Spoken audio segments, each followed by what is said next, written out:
Hello guys, welcome back to a new video. Today I am starting a new project, as if I need another one, and I am working on, I've just recently acquired this journal with thread book by Jessie Chorley, because I was so disappointed that I couldn't get to go to her exhibition in London with Ever in My Fall. I treated myself to this book and thought I would share the process of making this seasonal journal. So in the book, you've probably, if you're into slow stitching or stitching, you've probably seen this already, possibly even done it already yourself, but I just wanted to show you briefly the book and then what the project is. So it's to make this journal, and then obviously I'm not going to show you all the instructions because that's, you know, part of buying the book, but this is kind of the inside. So it tells you all about the tools you need, about keeping a sketchbook or you know, a little journal for your ideas. It shows you all the different stitches you can use. It also comes with all these templates at the back, which are part of the journal. These are all images that she uses in the journal, but she does also encourage you to kind of use your own images, which is kind of the way I want to go with it. These are transfers, so you can actually iron these onto your fabric straight away. What I would say with that though is, if you do want to use her transfers, that you probably want to draw around these anyway, just so you've got them, because once you've used it you can't use it again once you've used the iron on transfer. She also suggests about all the different threads and colours that she uses in her work. Again, I think it's nice to kind of keep things, these are extra illustrations, it's nice to keep things like, you know, true for yourself and your own drawings, like your own style. It kind of helps make things a bit more individual. But it goes through each of the pages, so there's a front cover, a back cover, and then you've got like 4 sides inside. So it's going through, it's a seasonal calendar, and then she gives you all the templates to do it exactly like she's done it, but also if you want to, you can do your own versions. So that's the book. It's a beautiful book. Highly recommend getting it. It's I think at the moment she's just released a whole new batch of this book where she's got signed copies of them on her website. So if you head over there, you can get a signed copy if you want to. So I've started my piece. Let's just have a look. So I've started mine like this. You can see, can you see that on there? There's Jessie's cover. In fact, let me see if I can open it in the inside, because it'll be a bit bigger. I'm always very conscious not to show too much, because it's like obviously a paid for book, so pattern. So this is her front page. She's got a heart there, and then it's got like a pin cushion, a bow, and then she's got all these extra bits. It's like a fastening, there's like a key, flower, just little details that kind of mean something to her, a swan. Like I say, these are all in the book. You can use them exactly as they are. And then it shows you, before you do all this, how to construct the actual book. So you've got fabric, you've got your fabric, try and use like vintage linens or something natural, and then you've got like a wadding inside. I'm not going to show you how I did that, because like I say, that's part of the pattern. And then there's this little closure here with some ties, so you can have a little, you know, fastening like that. I'll show you what I've done with mine. So I've started, this is my front and my back, and then I've got another one which actually is upstairs at the moment. I haven't got it to hand, but I added this on because I got a little spillage on my fabric. I got a couple of stains on there, and I thought, you know what, it just adds to the handmade character and it just makes it unique. I've then got a little Suffolk puff. I've got quite a few Suffolk puffs I can show you actually. You can excuse the rustling. I've got some here. So I did audition all my Suffolk puffs. You might have seen these on my YouTube before. So that was quite a nice option. She's got on her one here, she's got something very light and neutral.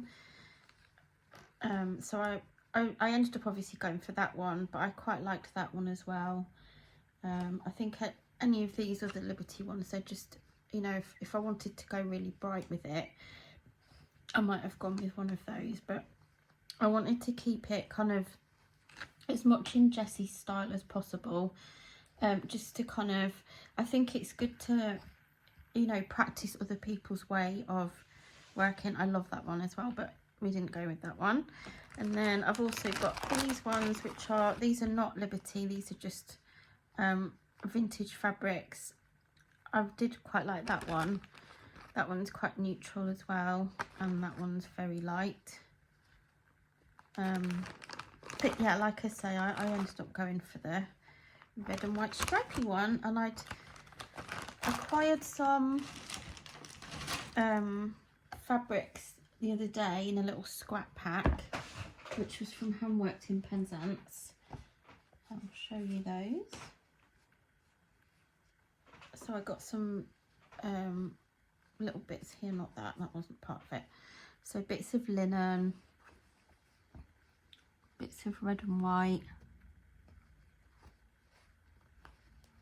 bits of Madras check. So I got the red and white ribbon that I'm using for the ties from that bundle, and I thought that just it's really nice, really subtle. Let me just move these Liberties out the way. So yeah, that's my front page so far, and I've started working on the heart. So let me just move these to the side. I've got a little sketchbook as well, so I've got all my doodles in there. I've picked out, I don't know if you can see this very clearly, I've drawn my own heart, so I didn't go with the same shape that she's used. I wanted to sort of draw my own. And then I've drawn a different style bow and a different style pincushion, just so it's, you know, just unique to me. I don't know if you can see that very well. Basically what I did was I got my shapes, look, a bit of tracing paper. So this was Jess's heart. You can see that's quite wide and quite, I don't mean fat, you know what I mean, it's quite round, a rounded one. And then this is the one that I drew. I did some other little ones as well, just because I've got another project coming up where I need hearts for. I tried some different pincushions. That was Jessie's bow, but I decided on, this was my bow. I drew that one myself, and then I went with that pincushion that I drew. So I've started to go around my heart here, you can see, using that stitch. So I'm going to finish going around there in red, and then we'll see where we get to. So what I thought is I would have a little stitch along with you while you're here, and then we can have a little chat and a catch up, and you can let me know if you've made this project yourself before, because I'd love to know how you got on, if you've, you know, shared it on social media. Let me know so that we can go and check it out. I will be sharing the links for Jessie's channel. She doesn't really use YouTube, but I'll show you like where to go for her website, and, you know, mention her publishers and all that of the book, so that you can check all that information out. One of the suggestions as well is to use some wax for your thread. So I normally, because sometimes I'm quite prone to getting knots if I'm not careful.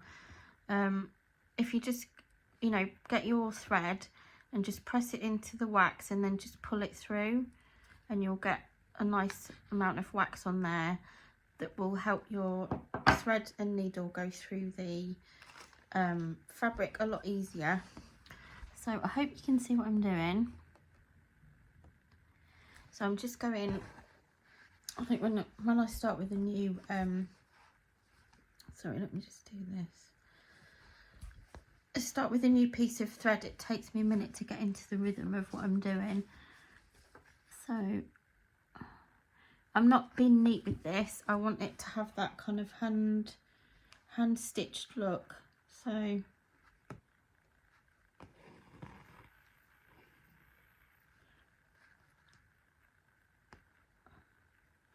I've just used a bit of linen for this template, and I'm doing it using the hoop initially.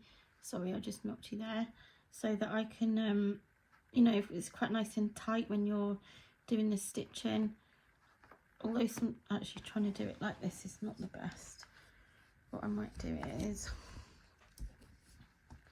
I got into a rhythm with this earlier on, and now I'm out of my rhythm. It's also that thing when you're on recording yourself, then you're suddenly like, oh, I'm, you know, feel like more conscious, don't you, of what you're doing. I'm also trying not to knock my head on the camera as I'm recording. So you can see I'm purposefully not trying to get these lined up. I just want it to look very hand stitched.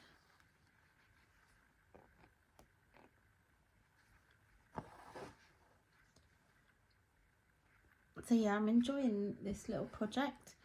I think now I've got my my book made, like the kind of cover and the insides, I feel like I can crack on now and do, like, these bits feel like the fun bits to do, whereas making the actual journal itself was not, you know, not hugely exciting. I did enjoy it though, and I enjoy the feeling of it. It's very nice and it's got a nice feel. I did this stitch, I don't know if you can see around the edge, so there's two different colours there. I used this one, which I've used quite a few times. It's a very neutral ecru linen stitch, linen thread, and then the other one I used, I think was that one, was it? What did I use for that one? I don't know if it was that one actually. I think it might have been something else. Maybe it was. Yeah, no, I think it was actually that one on the edge. That's a sashiko thread actually, but it's really nice and smooth. It looks really pale, but it's a nice colour. I've got that in this lovely colour as well. It's like a ochre. In fact, let me just show you while I'm here. I'll just show you some of the bits that I pulled out for this in terms of colours. So I've got my embroidery threads that I've got on these little cards that are kind of similar to the colours that she's recommending in her book. Obviously you can use your own colours, but I've got those. I've got I've got a stray, the red, the neutral, the pink, the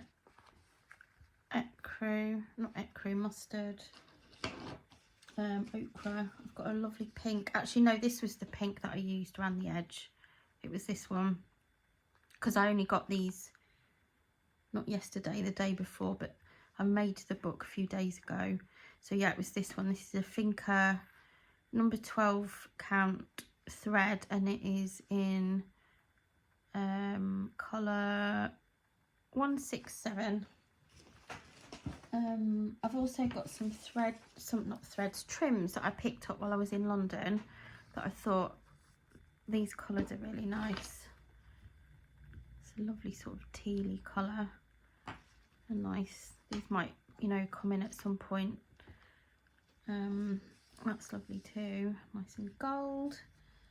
And then I've got green, which is like a cord. So that sort of thing would be quite good for couching. Really want to do some couching in this project. I've also got some linen in a black and a brown, so they'll be nice too. Sorry, I'm knocking you again. It's because I've got the I've got the way I'm positioned. I'm a bit kind of squashed in a corner with the tripod. So yeah, so this is my book then. That's the inside. I use this loose, you know, it's all frayed, and I think I might add something to that. But I just wanted to, you know, spend a little time with you stitching while I'm working on it. So like I say, let me know if you've made any of Jess's projects before. She does sell quite a few templates and things like that, which are beautiful. But if you've tried this particular book, the journal with thread, yeah, let me know how you got on and what you did with yours. Did you follow it exactly, or did you make your own motifs?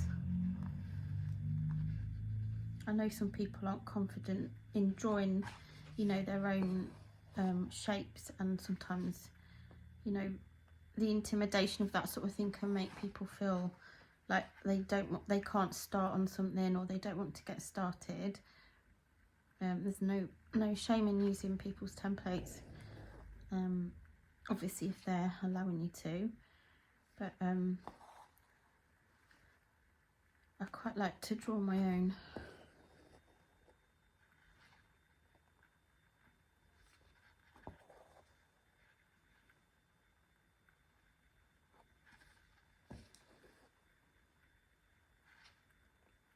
I feel like I'm in a bit of a rhythm with that now, and actually because this is tight in the embroidery frame, it's easier to go up and down, in and out like this, rather than, you know, trying to go in and then come up again. It's just that thing of being patient, isn't it?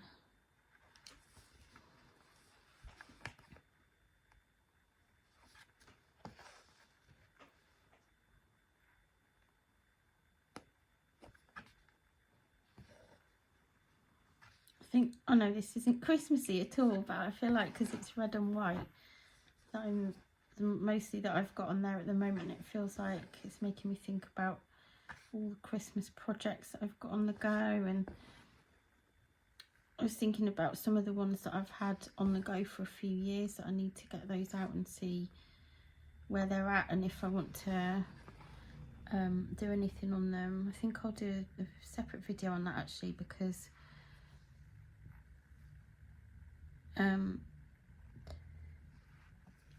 it's quite interesting to see what people have got, you know, works in progress, and you forget, don't you?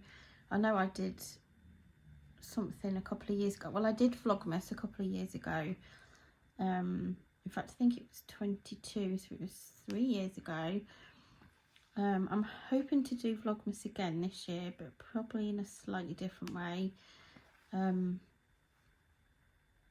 But I remember during Vlogmas, the series is on my channel if you want to go and check that out, but I remember showing like all my works in progress, various different things that I've got on the go, sort of you know, like a hexy quilt, and what else did I have on the go? Some embroidery, and I don't know, it's various different things. I think there was some knitting. You see, this is the thing, I can't really remember. So that's just like, oh, you can't have these projects sitting around for years on end. I think this year for me, I've really been sort of thinking about how I want to, you know, with the projects that I've got on the go, kind of get things completed or discard them, and just be like, I don't want to complete that anymore. I don't have any, you know, connection with it. It was kind of a thing of a time.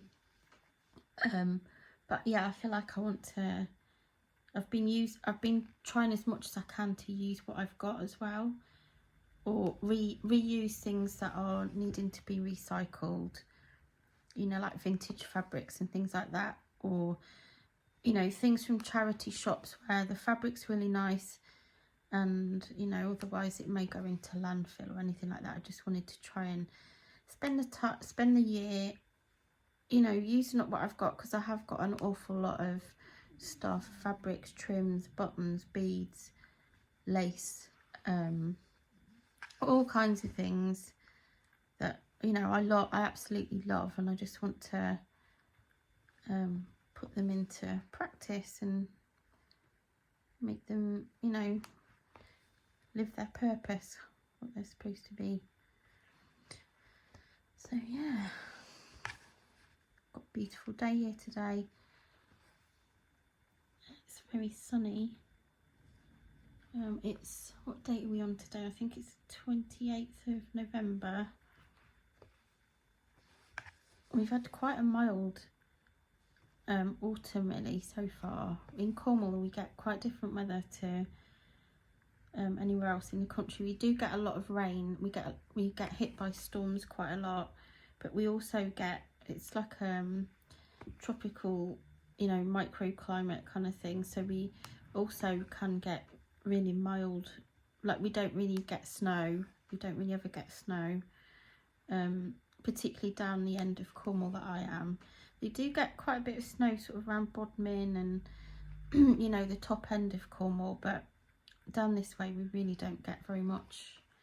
In fact, I remember a couple of years ago I was in one of my in my job that I was in at the time, and there was snow that was falling in sort of Camborne and Redruth. People had families, people working in that area, and that's a bit more central. And they were like, oh, it's snowing, and anyway, it started snowing where I was working, which was kind of near Penzance, and everyone was panicking about being able to get home. And I suppose the thing is, the infrastructure in the UK is not really there to deal with these extremes of weather, so you know, people don't always have the resources to be able to like deal with these sort of things, whereas in places like America, or you know, places in Europe that are kind of used to the snow and the cold, they're much more equipped for like dealing with it when it happens, whereas it happens so, you know, infrequently for us, or really not for a lot of the year, that there isn't, just the infrastructure's just not there for it. So yeah, it was kind of funny. And because I'm from the north of England anyway, I'm from Yorkshire originally, and it just made me laugh because we used to get a lot of snow, you know, there, especially when I was little. I feel like things have changed so much now. The weather, climate is very different to what it used to be when I was growing up. We used to feel like we'd get proper winters and proper summers.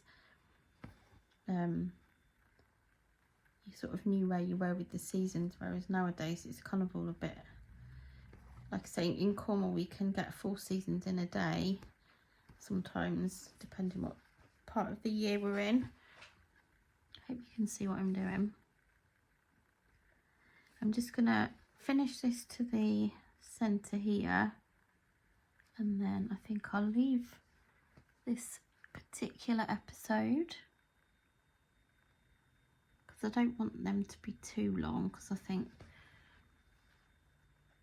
people don't always have the time, do they? I mean, I do like long vlogs, to be honest. I like when people record something and it's something that I can have on in the background, particularly if they've got a playlist on something. That's why I like doing playlists, because you know, if you're doing a particular project like this one, you can sort of go in and watch what other people have done. I was recently watching Sally from Dotty B Vintage.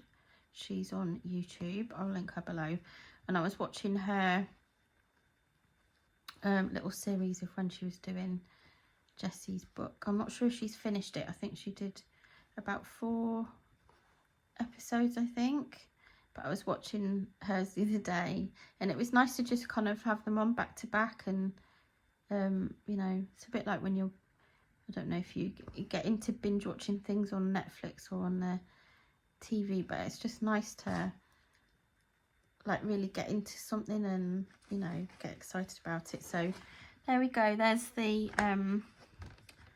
the heart so far. I'm going to need to tighten this. And then once you've done all your embroidery on the heart, I'll be able to cut it out, and then I will needle turn, applique it onto here, so it will go about here. And then, like in Jessie's version, there's room for, you know, all these other bits if you want to add those on, or something of your own. So I'm looking forward to doing that. I just thought I would show you where I'm at so far with it, and yeah, I look forward to sharing this project with you. I hope you enjoyed that. Please make sure to leave me a comment if you have watched to the end, and if you've made this before yourself, then let me know, and I'll see you on the next one. Thanks so much. Bye.